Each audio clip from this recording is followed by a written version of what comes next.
Tin can at my feet, I think I'll kick it down the street. That's the way to treat a friend. Bright before me, the signs implore me, help the needy and show them the way. Human kindness is overflowing, and I think it's gonna rain today.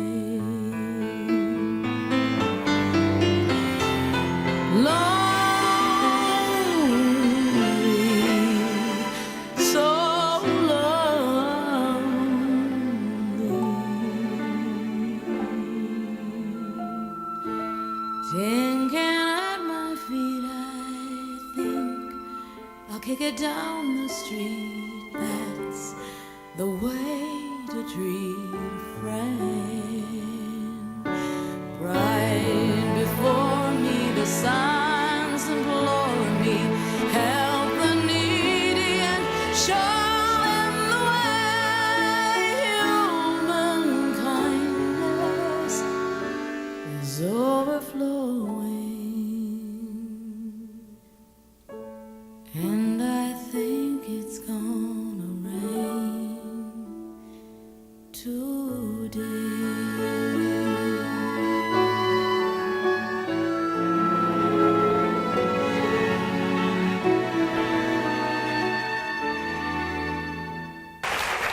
Within our reach, Rosalynn Carter, you know, you work in this field, and you're just filled with, I think, goodness. And you don't meet a lot of people that you meet that you just think that person's filled with goodness.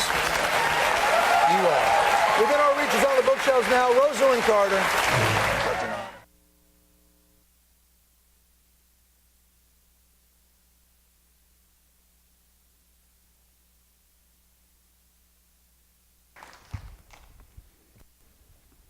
Welcome, everyone. And I'm so glad your travels to Americus and Rylander Theatre brought you here safely. I guess there are 4 kinds of people in this world. There are those who currently are caregivers. There are those who have been caregivers. There are those who will be caregivers. And there are those who will need caregivers. I guess that just about covers us all. I guess I have been involved with caregiving my whole life. My motto has always been, if you show other people how much you care, you'll make the world a better place. But I haven't always appreciated how important caregiving was to me. And tonight I'd like to tell you the story of my journey that brought me here to creating the Rosalynn Carter Institute with the help of all of you some 30 years ago. This is the story of my journey.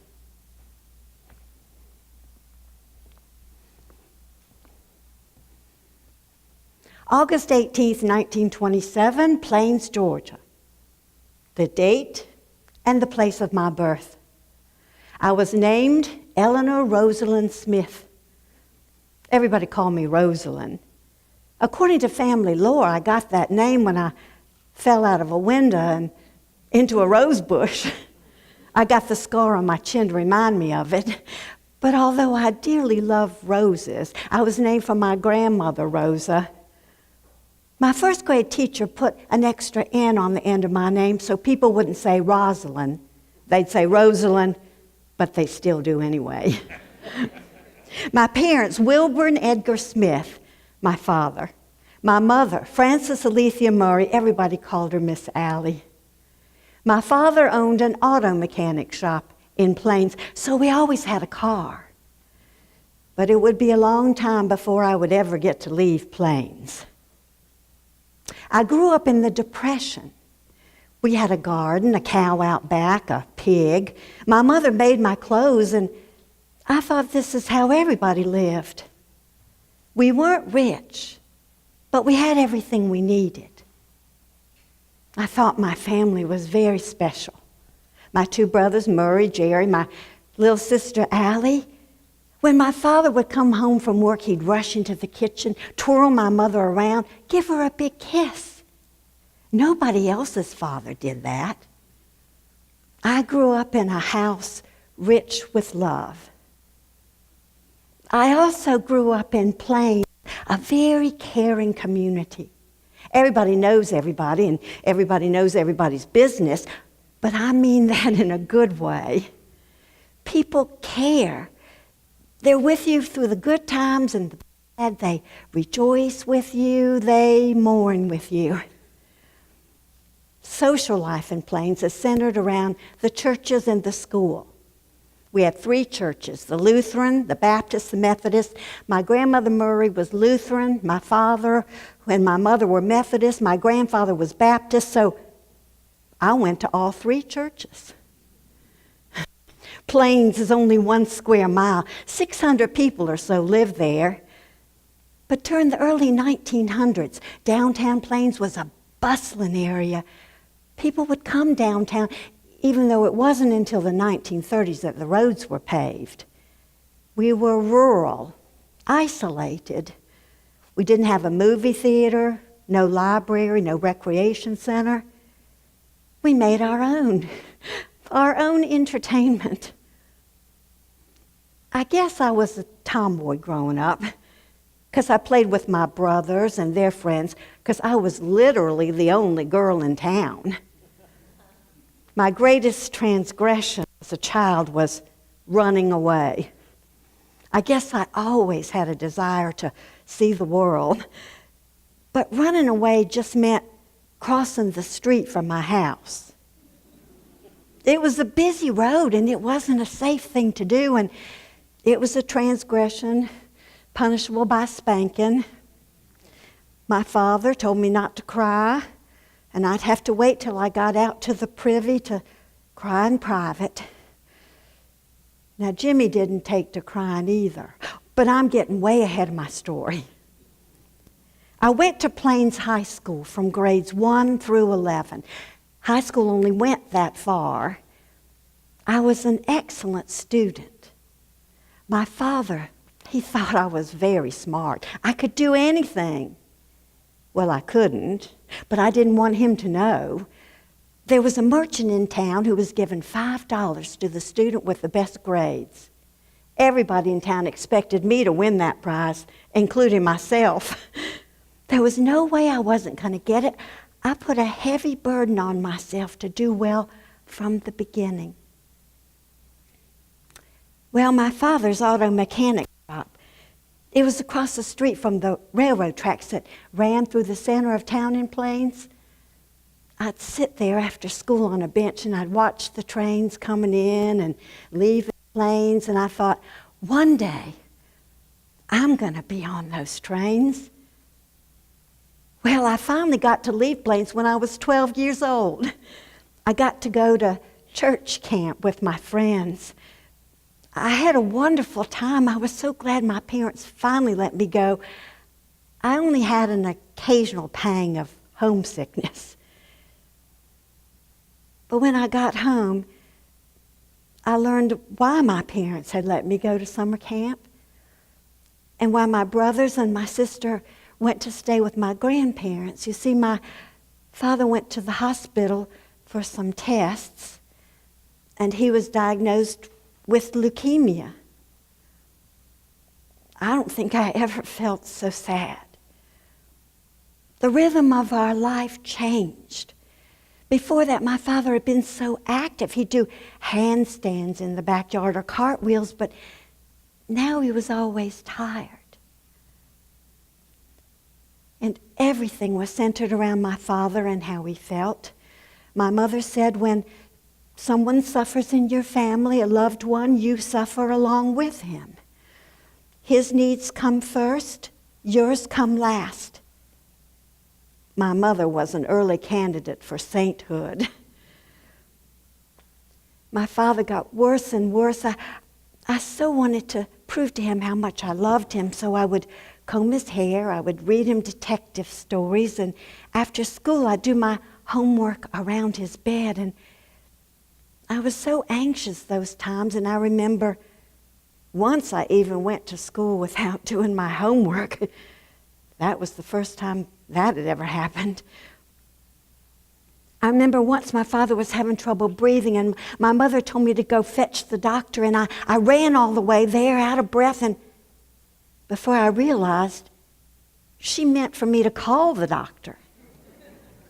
Well, I got there, and the doctor knew why I'd come. I mean, everybody in town knew about my father's illness. Plains is certainly a caring town.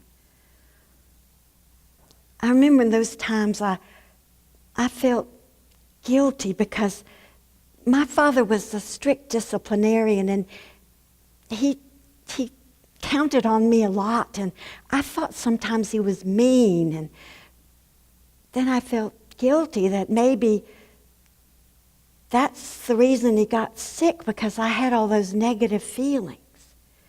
So I would pray and pray and pray to God to make my father well, to no avail. And I began to feel that maybe God didn't love me either.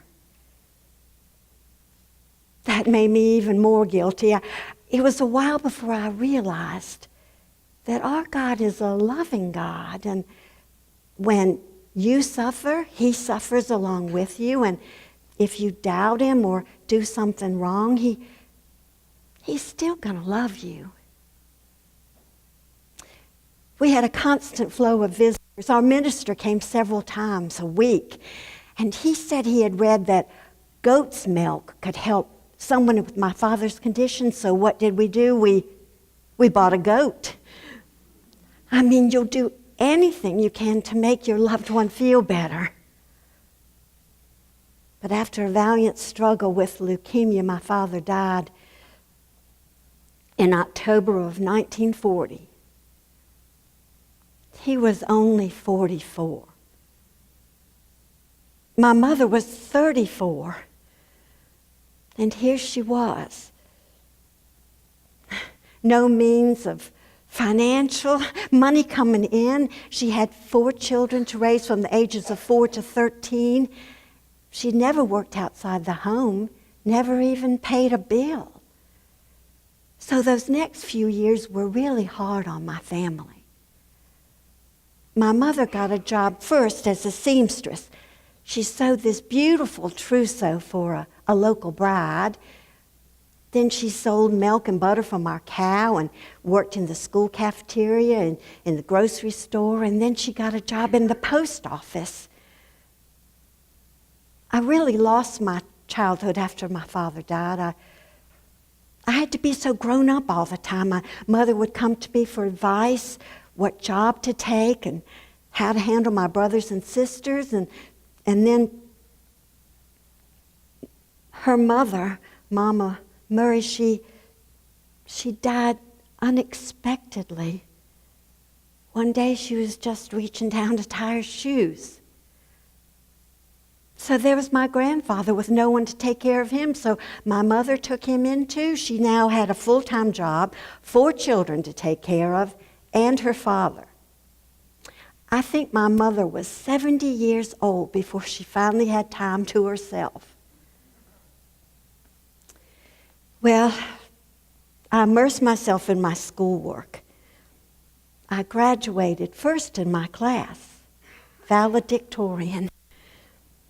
Then I had made a promise to my father, for it felt like he was influencing me more in his death than he was when he was alive, because everything I did or thought I would always question, would Daddy approve?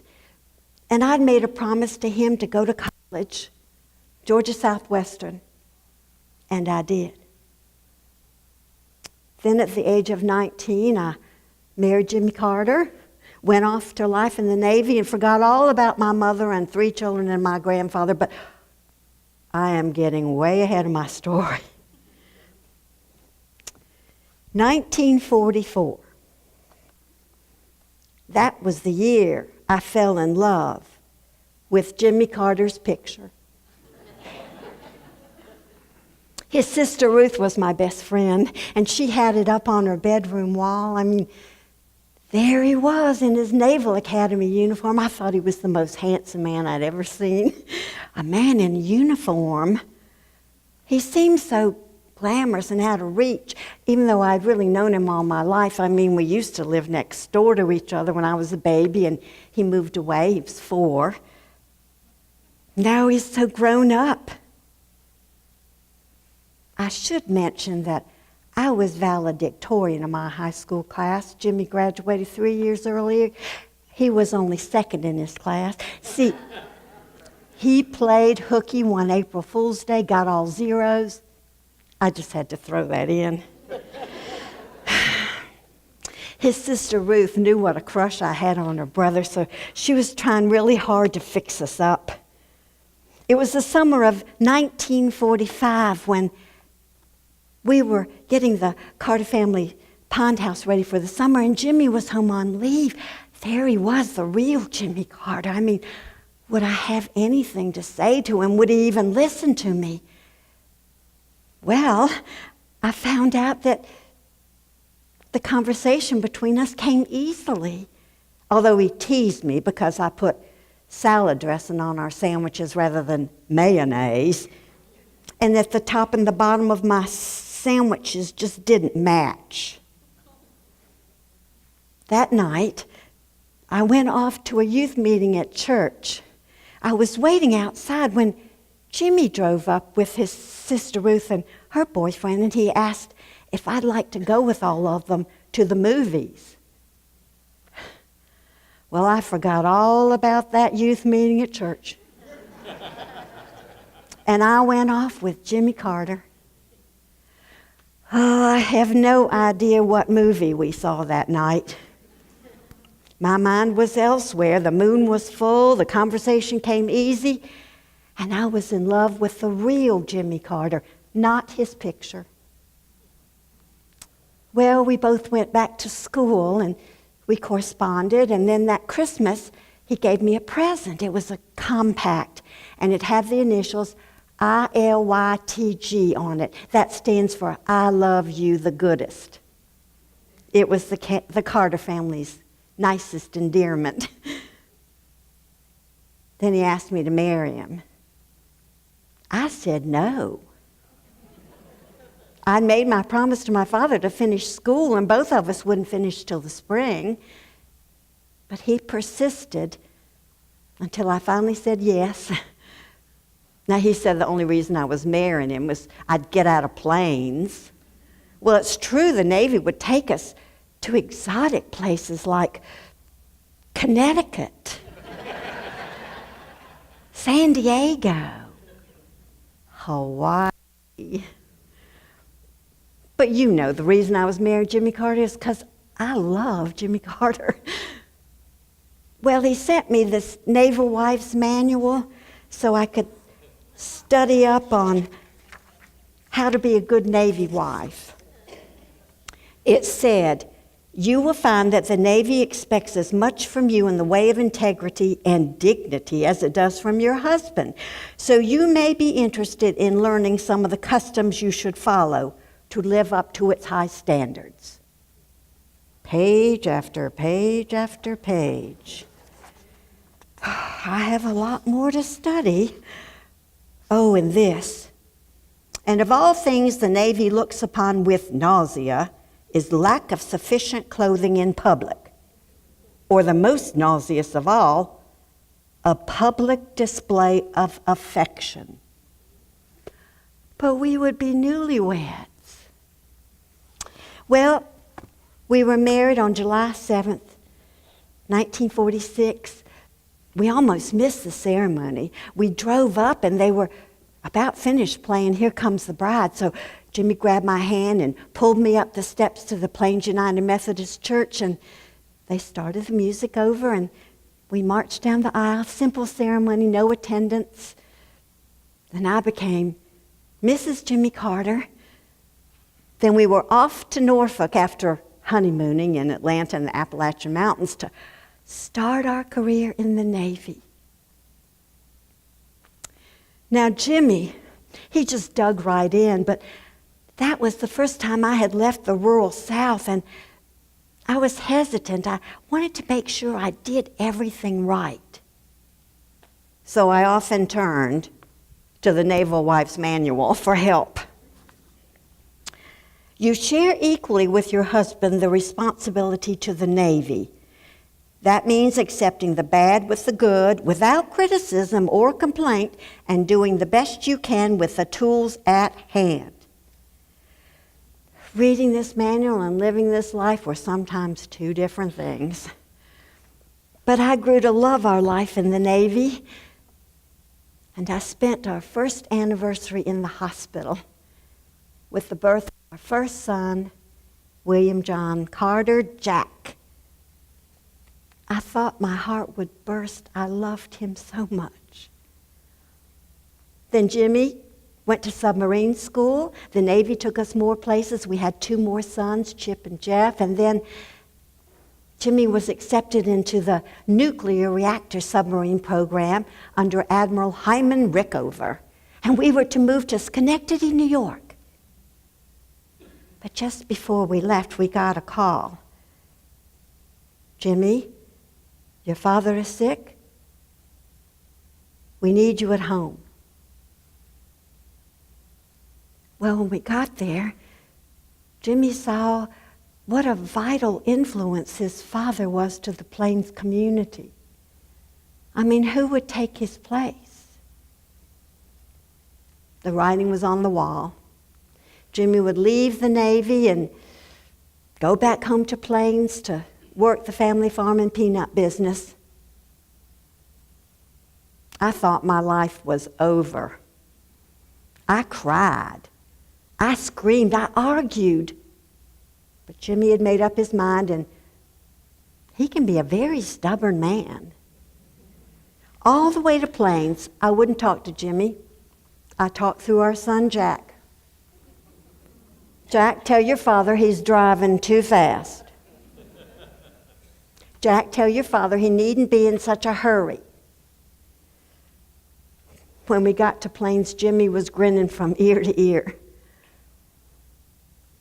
In 1953, the Carter family peanut business and warehouse was in dire financial straits.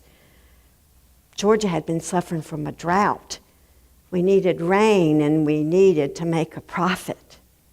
We lived in government subsidy housing. No bank would give us a loan. That first year, we made $300.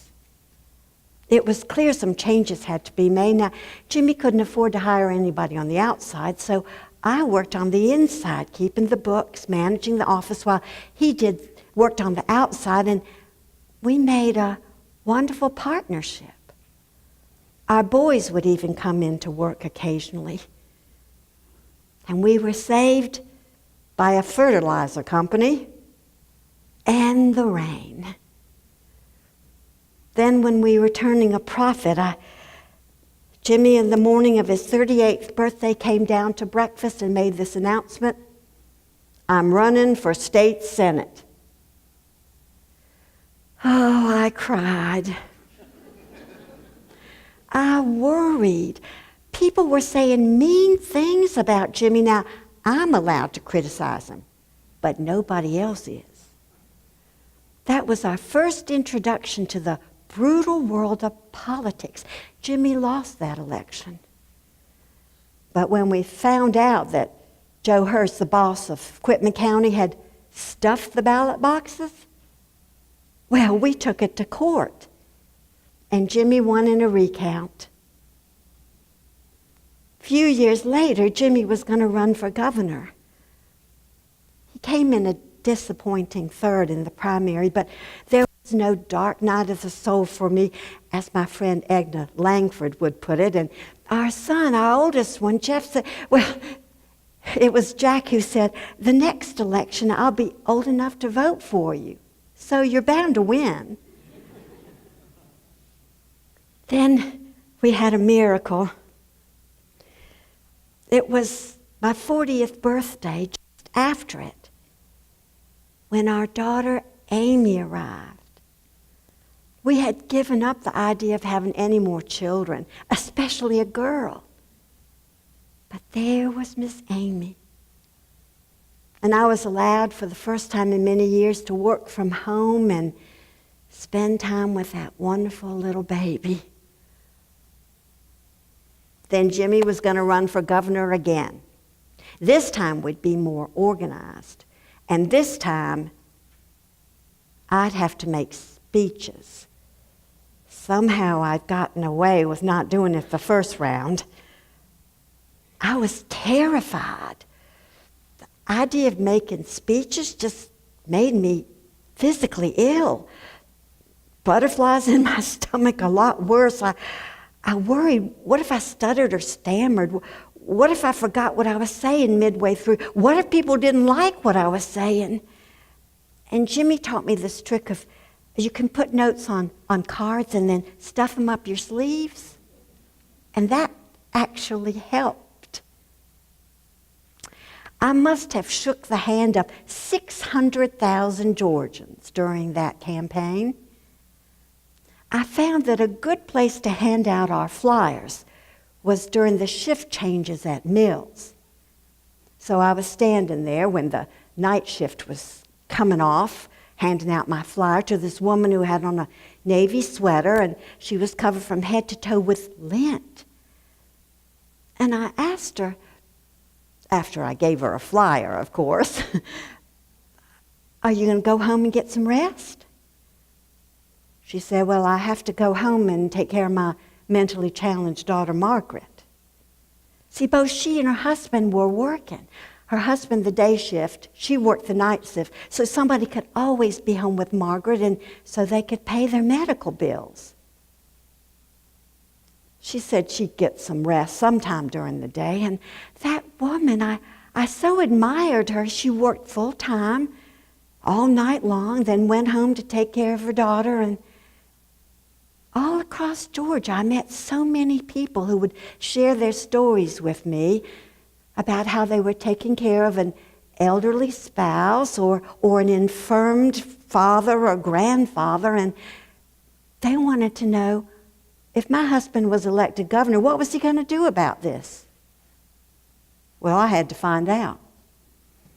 Usually we campaigned in different parts of the state so we could spread our message. But one time we were both in Swainsboro, Georgia, and I finished early, and then I went to where Jimmy was, and I got at the back of the long line waiting to shake his hand. And he was still attending to the person ahead of me when he grabbed my hand, and I asked him, if you're elected governor, I want to know what you're going to do for mental health in Georgia. And he said, we're going to have the best program in the country because I'm putting you in charge of it. Well, I was honored, flattered, but I knew next to nothing about mental illness. It's clear I had to start educating myself. And I found out that in any given year, 22% of our population, that's 50 million people over the age of 18, suffer some sort of mental illness. Well, that's 1/3 more than suffer from cardiovascular disease. But these people who suffer so have this stigma, they're ashamed to admit it or to go for help. Now the data says that people refuse to work beside people who have a mental illness. Well, I have news for them. They're probably sitting next to one right now. While I was First Lady of Georgia, I would visit institutions and help wherever I could, and I was constantly reminded of Jimmy's cousin Tommy. He was mentally ill and was in and out of Milledgeville, the state mental hospital that was at times called the hospital for the lunatics, epileptics, and idiots. He would roam the streets when he was out of the hospital and make a lot of noise, and I was scared of him, and I'd go and hide. I didn't know that mentally ill patients usually are victims of crime more than they are criminals themselves. And when he got too loud, the police would come for him, sedate him, put him in a straitjacket, put him in the back of their car, and haul him back off to Milledgeville, the hospital for the lunatics, the epileptics, and the idiots. If only he had been around when we have so much more we can do now for mentally ill patients. He could have lived a functional life. So I was determined we wouldn't have any more Tommies. And I visited clinics wherever I could. I read to people. I wrote letters for them. I helped geriatric patients plant a garden. And the hardest thing, though, was to go to the children's clinics.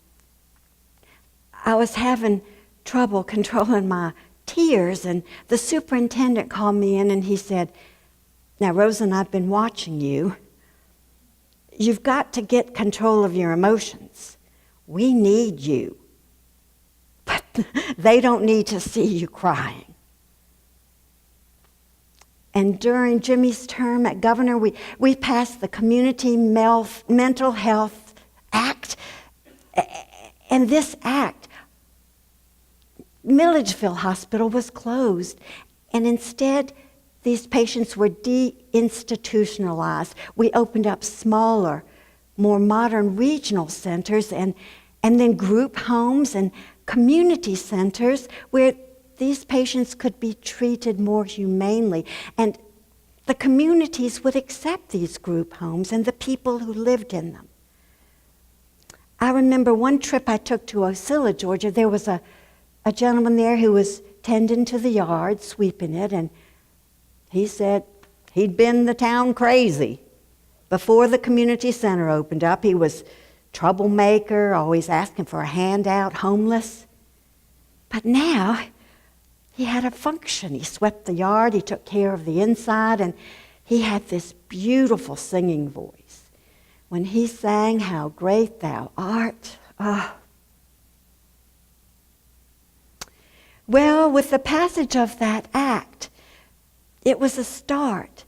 But I knew we could do so much more. We needed more community health centers. We needed money for research grants, and we needed the insurance companies to recognize mental illness as an illness. For if they didn't do it, the population wouldn't accept it either. And the opportunity came when Jimmy became President of the United States. Well, it almost came. Hello, I'm Mrs. Jimmy Carter. My husband's running for president. President of what? Hello, I'm Mrs. Jimmy Carter. My husband's running for president. Jimmy who? Hello, my husband's running for president. Well, I'm not going to vote for him, but my mother wants an autographed picture. Hello, I'm Mrs. Jimmy Carter. My husband's running for president. Does he think he can win? Yes, I do too. I believe in Jimmy Carter. And that's how the campaign started for Jimmy to become the 39th President of the United States. I campaigned relentlessly for the next 18 months. A popular magazine said they didn't know who was campaigning harder, Mr. or Mrs. Carter. I wanted to visit as many of the American people as I could to get a feel of what they were thinking, what their needs were. We wouldn't have made it without our caregivers.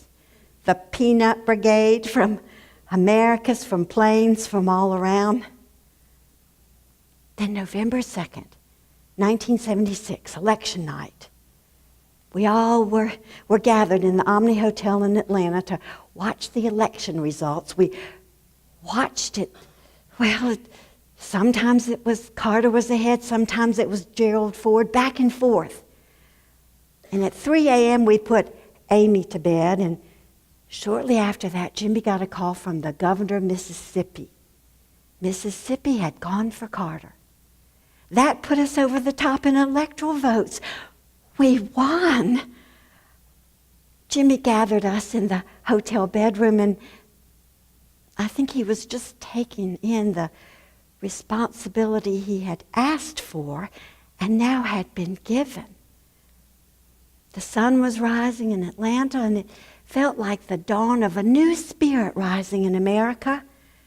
For we knew it was quite a task ahead of us, but we felt we could handle it. And that's how my husband became the 39th President of the United States, and I became the youngest First Lady since Jacqueline Kennedy. Now, throughout history, First Ladies have been expected to be perfect mothers and adoring wives. I have learned that we're going to be criticized no matter what we do. So I thought, well, I might as well do what I want to do. I'm going to be criticized for it anyway. A First Lady, just by simply signing something, can give credence to any sort of project. And there were hundreds, thousands of worthy projects, but I had my 5 campaign promises to uphold. My first item on my agenda, of course, was to improve mental health because there had been no significant changes for years. Secondly, to help the elderly. Thirdly, to promote volunteerism, because I believe a country without volunteers is a country without a soul. Promote immunization by the age of 2 with the help of my good friend Betty Bumpers, and then to support the passage of the Equal Rights Administration.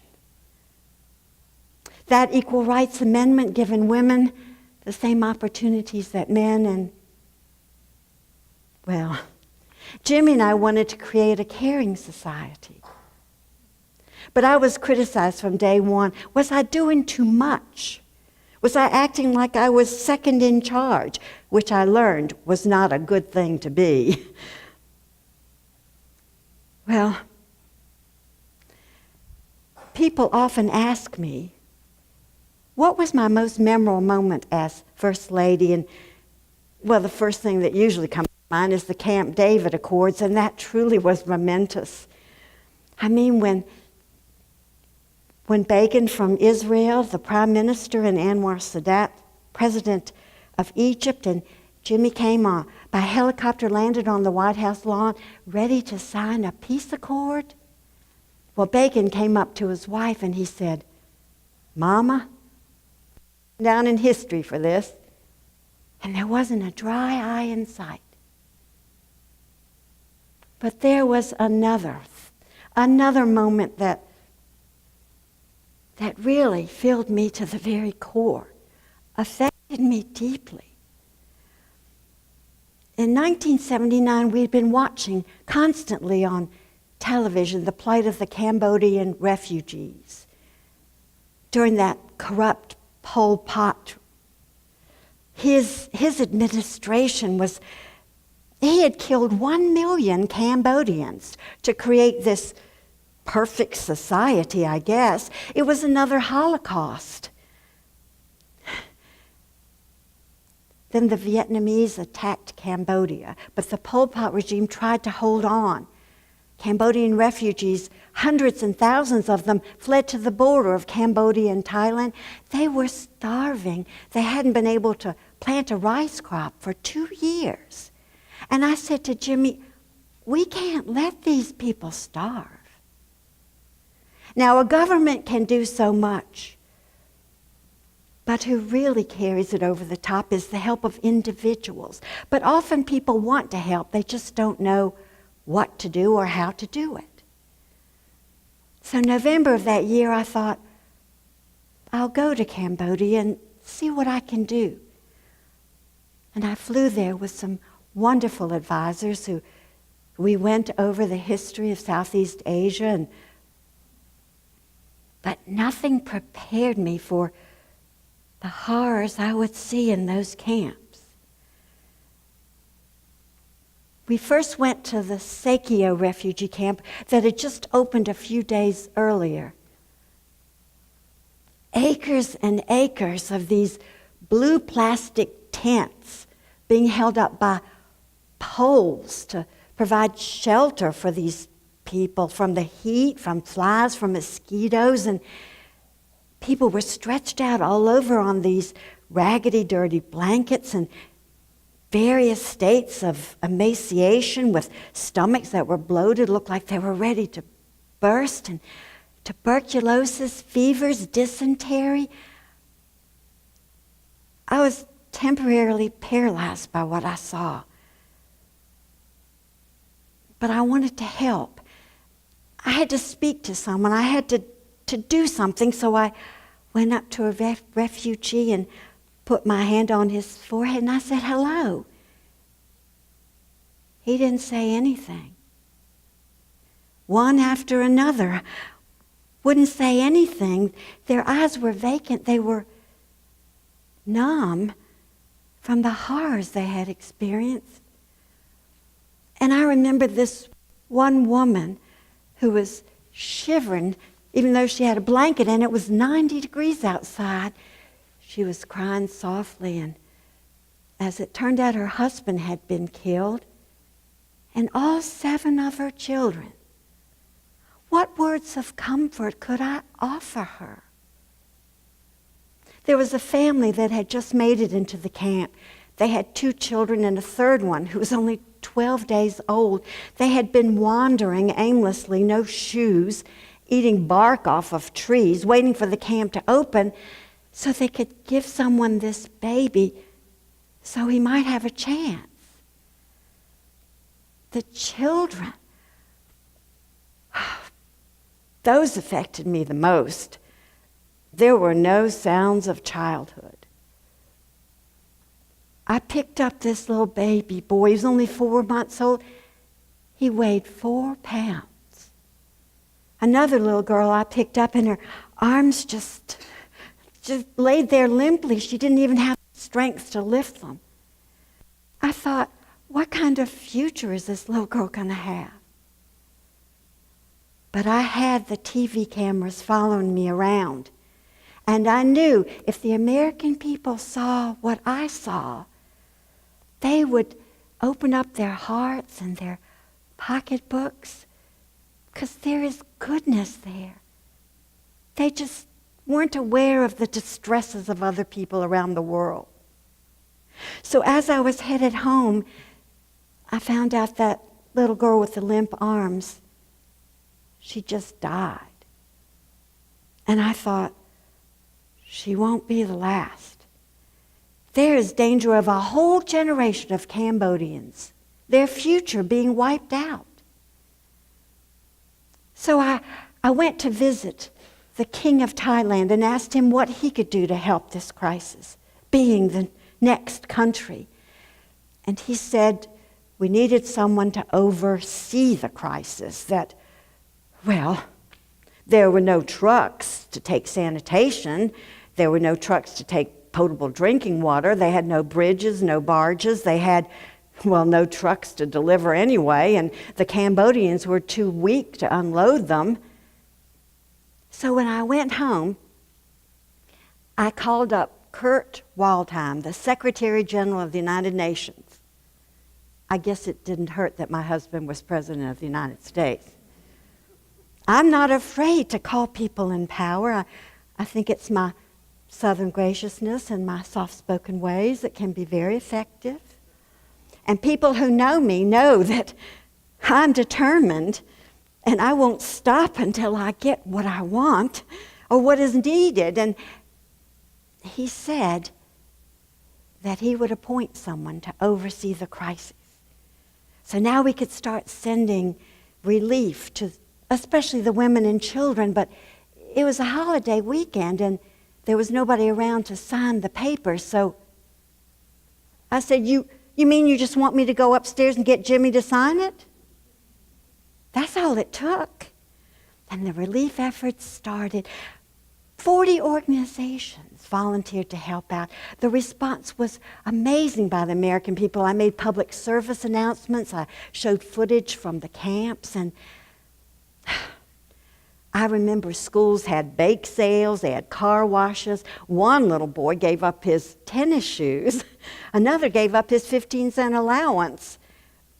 It was greater than we ever expected, for there is goodness. And that goodness gives us hope. Well, that was a shining moment. I had another shining moment followed by a quick failure. For just in 1980, the Mental Health Systems Act passed both houses of Congress. It went beyond what we had done in Georgia, the things that we wanted: insurance companies to help out, grants, research money, more community centers, and then with the next administration and the passage of the Omnibus Budget Reconciliation Act,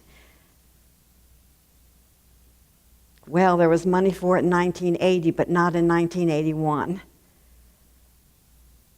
But I think our greatest disappointment was Jimmy not being reelected for that second term. He called it our involuntary retirement from the White House after only 4 years. Well, we would go home to Plains, back home, where our roots are. I was bitter about that election. I thought, Jimmy will run again in 4 more years. The American people will want him back. But he said he was through with politics. He was 56. I was 53. We had a lot of living left to do. First, we had to write our memoirs. Jimmy's came out in 1982. Mine, First Lady from Plains, in 1984. My memoir was first on the New York Times bestseller list for weeks. Jimmy's was only third, behind Jane Fonda's exercise book. But in all fairness, his book sold many more copies than mine. It's the onerous responsibility of any former president to open up a library filled with their presidential papers. In Jimmy's case, some 21 vans filled to the brim. But we didn't want to create a lifeless library. We wanted something that we could be an active part of. So, the Carter Center, with our mission to build peace, to fight disease, and to build hope. And we thought we could possibly do more at the Carter Center than we could if Jimmy had been reelected, and that turned out to be true. Now at the Carter Center, they still continue work and help me with mental health, fighting stigma, affecting policy. But I thought, there's something more I can do. My journey isn't over yet by a long shot. I'm always looking for a need that hasn't been fulfilled. Well, I found out. They say by the year 2030 that 20% of our population will be over the age of 65. Today, 80% of our seniors suffer from one chronic illness, 50% suffer from 2 or more.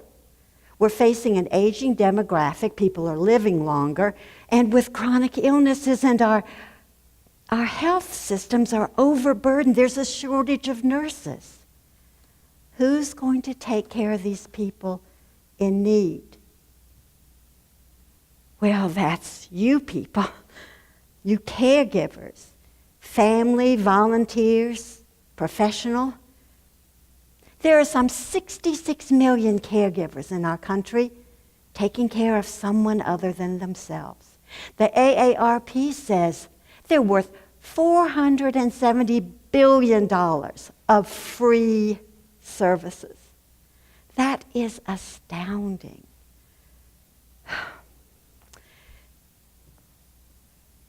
I thought, this is where my next journey is taking me. People who need care want to stay at home. But who's going to take care of them? It's usually a beloved member of the family. And that person has to give up a job, financial resources, is stressed out. Where's the money coming from? That person too suffers eventually from illness, spiritual, emotional, physical. Who's going to care for the caregiver? Who's going to recognize them? Who's going to give them the training and skills they need? Who's going to show them that they aren't alone? That's where my journey was taking me. In 1987, the president of Georgia Southwest, he was looking for a way to enhance my lifelong commitment to human development and mental illness and caregiving. And so we put our heads together, and for 3 years, it took us that long to figure out what we wanted to do, to come out with a mission statement like this: to foster local, state, national partnerships committed to building support for caregivers, long-term quality care, home-based, family-based. These caregivers and their loved ones who were facing chronic diseases, mental illness, disabilities across the lifespan. Margaret Mead, she was a mentor to me. She said that we must look, our first consideration must be to the most vulnerable of our society. And that will make our culture more humanized when we do.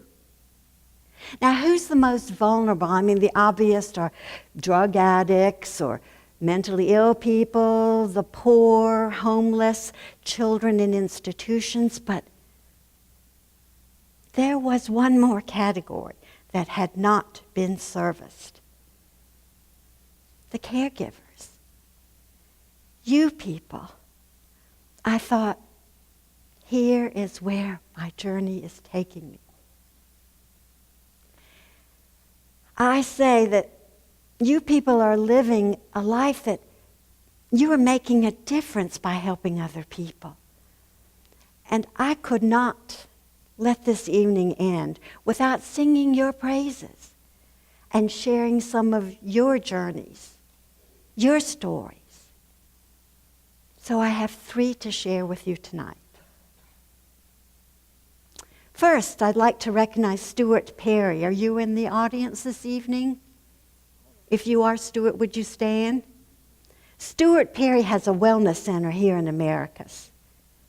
Now, his father committed suicide because he had chronic and untreated mental illness. Stuart himself suffers from chronic depression. And he'd been treated with all kinds of drugs, counseling, nothing seemed to work. So he went on a walk across America to make people aware of mental illness. Then when he came back, he opened up the Stuart Perry Wellness Center. It's a journey peer program where drug addicts come, people with all kinds of mental illnesses.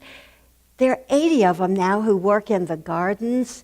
They work in the greenhouse, they work at the farmer's market, and they have counseling there and psychiatrists who help guide them. Stuart says, this is his motto, don't be your diagnosis. Before you leave Americus, I encourage you to go to his wellness center. There are beautiful flowers and plants you can buy. There are wonderful vegetables grown there, and I bet he'll even sit on his front porch with you and you can swap stories. My second story is from Sissy Bowen. Sissy, you're in the audience, aren't you? Sissy, would you stand up? There she is. She's in the front. Sissy is about to publish an e-book tentatively titled, let's see if I get this right, Yeah, I know you love me, but what the hell good does it do me? Sissy very graciously has allowed me to give you a sneak preview of her book to come. Sissy, I hope I do it justice. Alzheimer's disease killed my grandmother, Sarah Oliver Dupree. We called her Gusera. And it almost killed me. for you see, I was her caregiver.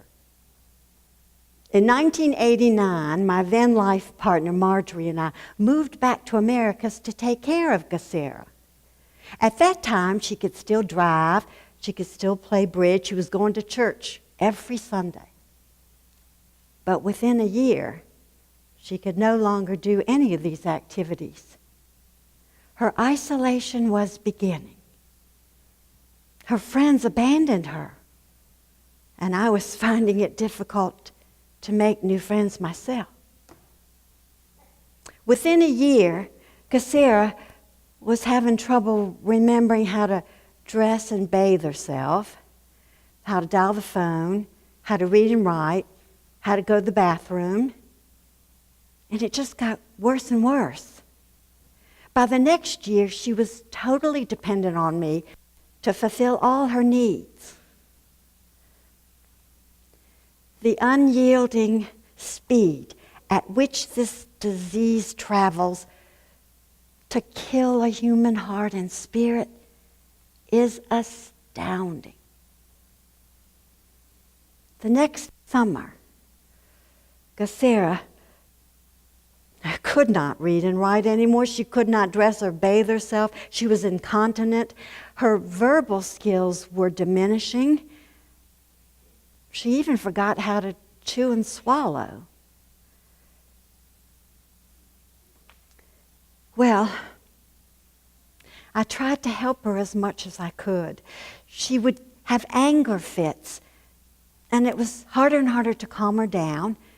Then, like most Alzheimer's patients, she'd wander incessantly. I think she was trying to find a way out of her hell. Help me, please, she'd say, over and over again for months, for years. I knew what she wanted me to do. She wanted me to give her back her memory. That's the one thing I could not give her. I could not do that thing for her. I felt like a failure. My isolation was getting to me, and by that next summer, I felt like I was dying myself, mentally, physically, spiritually, emotionally. I'd gained 40 pounds, although I meticulously dressed Gasera and bathed her every day. I rarely changed my clothes or remembered to bathe. I had trouble concentrating. I couldn't read even a newspaper article or write anything, even a letter. I was stupid. It was clear I needed help. Then Marjorie booked me for an Alzheimer's Association caregivers meeting in Albany, Georgia. That turned out to be such a gift. For when I got there, there were 200 others just like me. There was an 87-year-old mother and wife who had a husband who had Alzheimer's and Parkinson's. There was a Baptist minister who had a mother suffering from dementia, and he couldn't find a doctor to treat her, and there were more. I raised my hand and I asked, has anybody observed obsessive-compulsive behavior? 100 hands sprung up amidst a small roar of knowing laughter. I was not alone. And through a window at that conference, I began to find myself again. I realized if I exist, others like me must exist. We are not alone. After that, I turned my anger to activism. Sissy is now an RCI Reach counselor. She specializes in counseling primary caregivers in Alzheimer's and related dementia. She writes beautifully and with a sense of humor. It's important to keep a sense of humor. I think we've all heard that story of the wife whose husband suffered from Alzheimer's, and he'd been a heavy smoker, and she detested his cigarettes. So one day she hid them, only to find out he'd forgotten he smoked.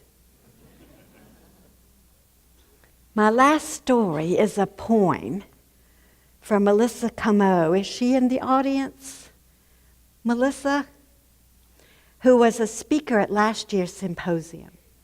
Her husband, Staff Sergeant David Comeau, has had 5 deployments in Afghanistan and Iraq. He's got a Purple Heart. He's a hero. But he was severely injured from a rocket-propelled grenade. And he came home physically, mentally, emotionally damaged. The doctor said he's a 37-year-old man in a 65-year-old man's body. Our soldiers come back filled with the demons of war. And they're young men, and many of them are still physically strong, and they face 30, 40, 50 more years where they'll need care. Caregiving becomes a marathon.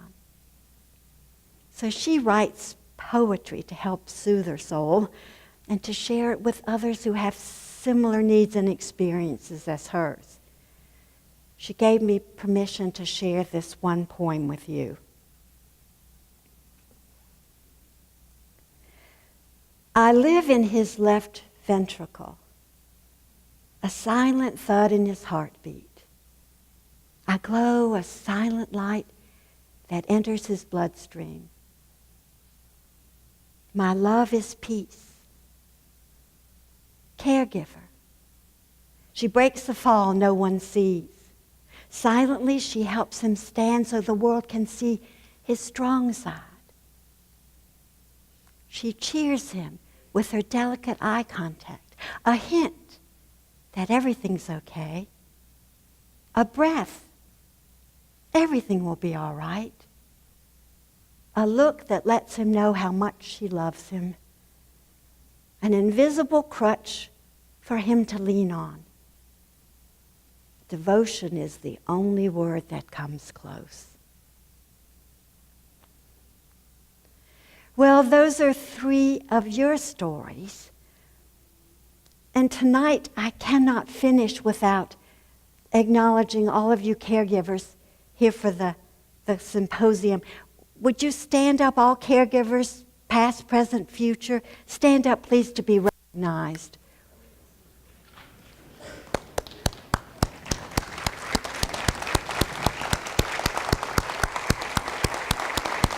Kudos to all of you.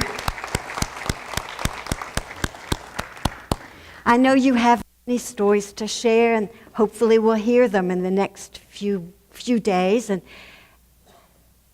I have, maybe it's not such news to you, but I am not the real Rosalynn Carter. But the real one is here tonight, and I want to thank Rosalynn for allowing me to share her lifetime journey. She's your matriarch, your mentor, your inspiration. And Rosalynn, would you stand up, please? I think you're somewhere over here. There she is.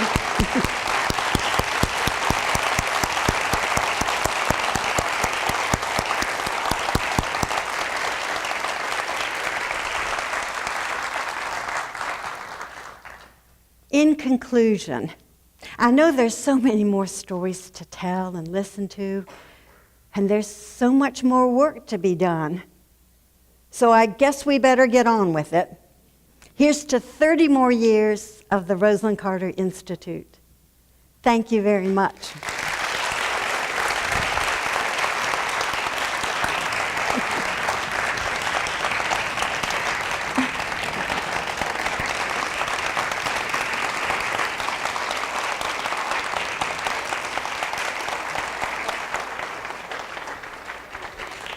If you will wait just a moment before you go, while I work my way down the stairs, we have a special tribute to give to someone very special. Just one moment.